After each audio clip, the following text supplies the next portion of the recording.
Bajo el cielo gris de Arcadia, un hombre se internó entre rocas y maleza, sosteniendo a una recién nacida.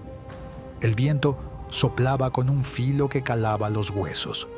Sin vacilar, dejó a la bebé sobre el suelo pedregoso y la miró con el ceño fruncido. Era Iaso, un rey decepcionado por no tener un varón. En silencio se marchó, ahogando en la bruma los vagidos de su hija. El llanto de la criatura se perdió en la corriente de aire helado. Parecía inevitable su fin, rodeada de lobos y carente de abrigo. Sin embargo, una osa emergió de la penumbra. Olfateó a la niña y en lugar de atacarla, la lamió con cautela. Luego la agarró con sus fauces de forma asombrosamente delicada y la llevó hasta una oquedad donde protegía a sus propios cachorros. Aquella escena, casi un milagro de la naturaleza, duró unos días, hasta que unos cazadores divisaron a la pequeña viviendo con la osa. Conmovidos, la recogieron, la abrigaron y decidieron criarla. La llamaron Atalanta, sin conocer su linaje real. A partir de aquí, la historia de esta niña se entrelazaría con la de los más grandes héroes griegos, dibujando un destino marcado por la caza, la velocidad y la eterna lucha por su propia libertad. Los hombres que adoptaron a Atalanta eran duros y expertos en rastrear alimañas. Enseñaron a la niña el uso del arco y la lanza cuando apenas sostenía un cuchillo.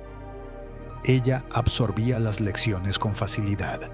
Aprender a localizar huellas, a interpretar el canto de los pájaros o a emboscar a un jabalí. Con el tiempo, superaba a muchos adultos en destreza. Se movía por los bosques con la naturalidad de un animal salvaje. La joven no tardó en enfrentar su primera prueba grave. Una mañana, mientras bebía agua en un arroyo, aparecieron dos centauros, Ileo y Reco. Al verla sola y vulnerable, la asediaron con una mirada lasciva. Se acercaron con intención de forzarla. Atalanta, sintiendo ese peligro, reaccionó sin dudar. Tensó su arco y disparó una flecha al pecho de Gileo, que cayó de bruces al suelo. El otro centauro, atónito, intentó lanzarse sobre ella, pero recibió un flechazo en la garganta. Ambos murieron casi al instante. Los cazadores se enteraron del suceso al ver los cadáveres de los centauros en la orilla. Entendieron que su protegida no solo era hábil con el arco, sino que su determinación la hacía capaz de enfrentar cualquier amenaza. Desde entonces, los lugareños la vieron como la encarnación de Artemisa, una mujer que no temía al mundo masculino y defendía su espacio con vehemencia. Hay versiones del mito que sitúan a Atalanta en la expedición de los argonautas, capitaneada por Jasón para encontrar el vellocino de oro. Aunque algunas fuentes la excluyen, otras narran que fue invitada por su reputación en la caza y su puntería con el arco. Si es que formó parte, habría sido el único miembro femenino entre héroes como Heracles, Orfeo o Cástor, y Pólux. En el navío Argo, al principio muchos dudaban de ella. Una mujer en alta mar nos traerá problemas, murmuraban. Pero se ganó su lugar rápidamente. Cuentan que durante una noche de tempestad, las olas golpeaban con fiereza y amenazaban con volcar la embarcación. Atalanta escaló el mástil, ajustó las velas y controló la nave, mientras otros héroes se tambaleaban. Jasón, impresionado, se disculpó por haber dudado de su valor. Yo creía que solo los hombres forjábamos la gloria. Veo que estabas a mi lado y no te di tu sitio. Sin embargo, más adelante, surgieron disputas sobre la conveniencia de mantener a una mujer en ese ámbito. Harta del constante cuestionamiento, Atalanta decidió bajarse en alguna costa intermedia. O quizás su participación concluyó con éxito. De cualquier forma, su paso temporal, si ocurrió, dejó un precedente. Las proezas no atendían al género. Otra anécdota de su juventud menciona que tras la expedición de los argonautas, o en un lapso similar, Atalanta llegó a unos juegos fúnebres en honor al rey Pelias. Allí se organizaban combates y competiciones atléticas. Peleo, padre de Aquiles, se vanagloriaba de su habilidad en la lucha. Al ver a Atalanta, soltó risas. ¿Te atreves a luchar conmigo? Esto es cosa de hombres. Ella, sin soltar el carcaj que llevaba en la espalda, respondió con serenidad. Deslumbra al público con tus músculos, si deseas, pero no insultes mi temple. La lucha comenzó. Peleo intentó usar la fuerza, pero Atalanta se movió con agilidad, esquivando sus embates y detectando cada punto flaco de su guardia. Con un giro, lo derribó, inmovilizándolo ante la mirada incrédula de muchos espectadores. Ganó los aplausos de varios y las críticas de otros. Aún así, su fama se consolidó más allá de su aldea. Ya no era solo la hija adoptiva de unos cazadores, sino una guerrera capaz de vencer a héroes varones. Mientras Atalanta seguía su vida en Calidonia, el rey Eneo olvidó rendir homenaje a la diosa Artemisa. La diosa, agraviada, desató la furia de un jabalí gigantesco que arrasaba cosechas y mataba a quienes osaban aproximarse. Incapaz de detener la bestia, Eneo convocó a los mejores héroes de Grecia: Teseo, Anfiarao, los Dioscuros y sobre todo Meleagro, su hijo. Meleagro, intrigado por la historia de una cazadora hábil, insistió en invitar a Atalanta, convencido de que su destreza con el arco sería decisiva. Cuando llegó a Calidonia, varios guerreros se sintieron ofendidos. ¿De verdad necesitamos a una mujer en la partida de caza? Atalanta, acostumbrada al escepticismo, no discutió. Meleagro, sin embargo, la defendió en público. No subestiméis a quien abate bestias que vosotros ni habéis visto. La partida se formó y avanzó por campos destrozados. Al fin, dieron con el jabalí, que se escondía en un denso bosque. El primer intento de emboscada fracasó y costó la vida a un cazador. La bestia, ensangrentada, emergió con un rugido aterrador. Atalanta esperó el instante adecuado y disparó una flecha certera, hiriendo al animal en un costado. El jabalí bramó de dolor. Luego, Meleagro remató la faena con su lanza. El triunfo fue celebrado entre exclamaciones de alivio y admiración. Llegó el momento de decidir el trofeo. Meleagro, conmovido por la intervención de Atalanta, proclamó que el honor del primer golpe era suyo y por tanto le correspondía la piel del jabalí. Sus tíos, orgullosos y machistas, se enfurecieron. Es indigno que una mujer reciba el trofeo. El desacuerdo se tornó violento y Meleagro los mató en un arrebato. Esto condujo a su propia desgracia, pues su madre, Altea, enfurecida por la muerte de sus hermanos, quemó la rama mágica que ligaba la vida de Meleagro a su hoguera, causándole la muerte. Atalanta contempló horrorizada esos sucesos, todo por un reconocimiento que ella ni suplicó. Se fue con la piel del jabalí, sintiéndose incómoda con tanta desdicha. Pese a todo, su nombre resonó más fuerte que nunca por Grecia. Cuando regresó a Arcadia, la acogieron con ambivalencia. Muchos la alababan como la heroína de Calidonia. Otros murmuraban sobre la sangre derramada por su causa. Su padre, el rey Iaso, halló en ello una oportunidad de prestigio. Su hija era famosa, y si se casaba con un noble poderoso, fortalecería la corona. Sin preguntarle su opinión, dispuso que era hora de buscarle un esposo. Atalanta, reacia a cualquier atadura romántica, se enfrentó a su padre.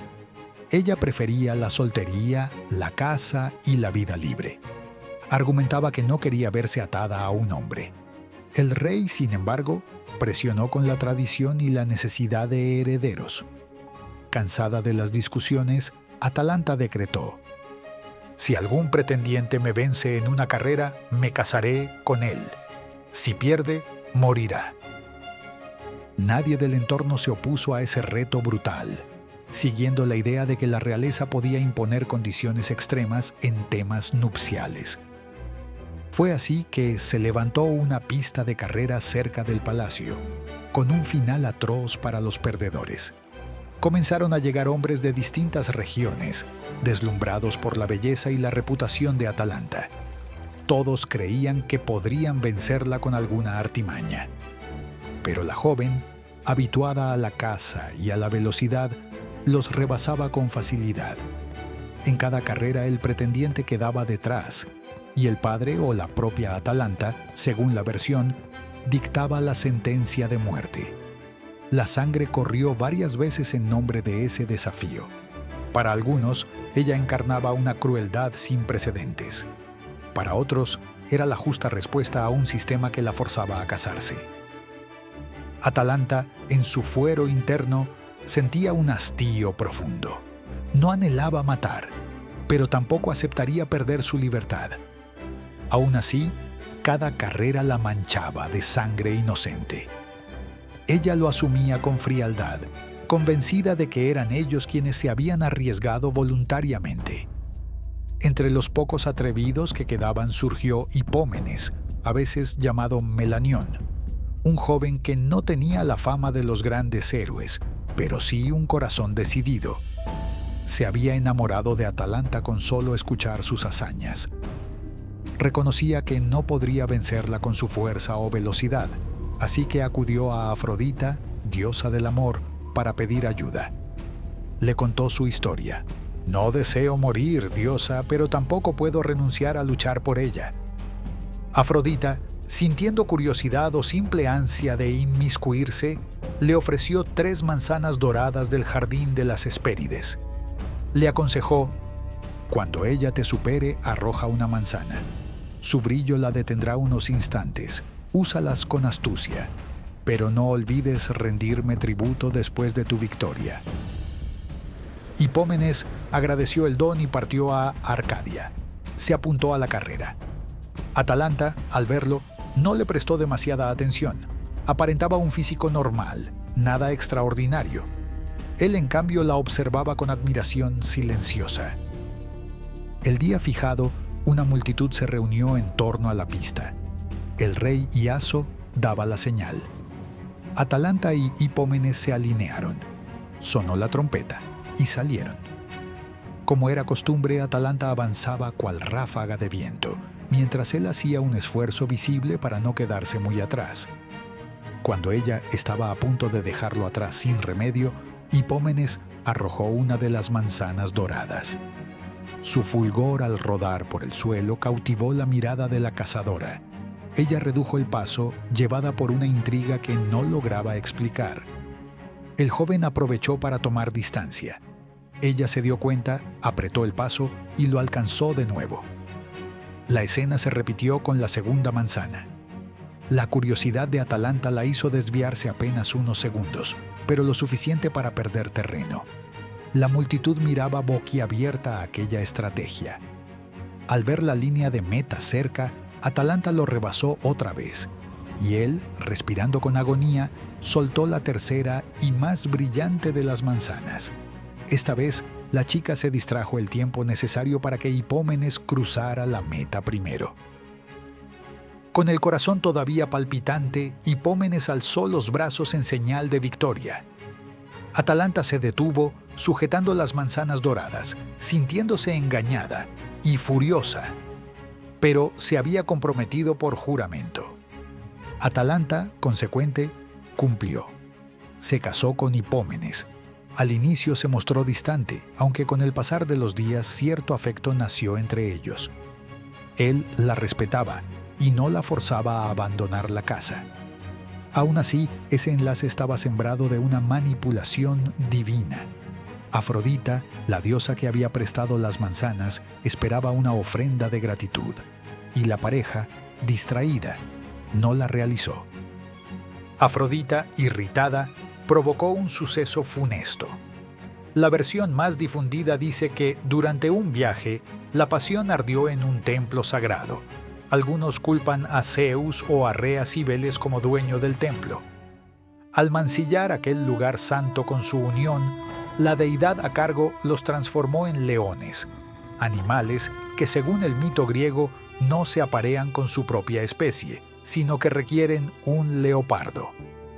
De esa forma, la pareja quedó condenada a una unión estéril y eterna, incapaces de volver a ser humanos. Algunos poetizan que por las noches se les devolvía la forma humana, pero al alba volvían a ser fieras, vagando sin encontrar paz. Otros aseguran que simplemente fueron leones para siempre. Lo cierto es que aquel matrimonio pactado en una carrera terminó en maldición, un castigo que combinaba el rencor de Afrodita y la severidad de las leyes sagradas. Con la conversión de Atalanta en leona, se cierra el ciclo de una mujer que rompió con los roles habituales. Pasó de ser una niña abandonada a integrarse en aventuras heroicas. Los argonautas, la pelea con Peleo, la cacería del jabalí de Calidonia, imponiendo su valía por encima del escepticismo masculino.